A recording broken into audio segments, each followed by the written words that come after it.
खबर शामिल करते हैं रियाद सऊदी अरब से। फखर न्यूज़ के ब्यूरो चीफ एजाज अहमद ताहिर अवान से। पाकिस्तान पीपल्स पार्टी ने अवाम को सियासी शऊर से उजागर किया। जमहूरियत बेहतरीन इंतकाम है। PPP जमहूरियत पर मुकम्मल यकीन रखने वाले सियासी जमात है। PPP के 57वें यौम तासीस के हवाले से रियाद के मुकामी रेस्टोरेंट में एक तकरीब मुनक्किद की गई, जिसमें पार्टी जियालों समेत अहदेदारान ने भरपूर शिरकत की। तकरीब का आगाज़ तिलावत कुरान पाक से किया गया। नज़ामत रियाद रीजन के सेक्रेटरी जनरल राना अदील ने की और तकरीब के मेहमान खुसूसी सरदार मोहम्मद रज़ाक खान थे।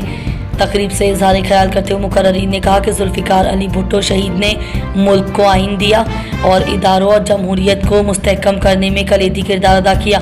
सदर रियाद रीजन एहसन अब्बासी ने कहा कि PPP अवामी और सियासी जमात का मुकाम रखती है, जिसने हमेशा जमहूरी इदारों को मजबूत और सियासी इक़्तिदार को एक प्लेटफार्म पर यकजा किया। वसीम साजिद ने कहा कि हम जमहूरियत पर मुकम्मल यकीन रखते हैं।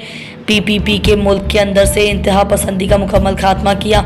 दीगर मुकर्ररीन में सरदार नसीर खान, मुश्ताक अहमद, मोहम्मद रियाज, यासिर भट्टी, जहांगीर बदर, सफ़ीर हैदर और हैदर अली आतिश ने भी इज़हार ख्याल किया। प्रोग्राम के आखिर पर शोहदा के साले सवाब के लिए इज्तिमाई तौर पर दुआए मग़फ़िरत की।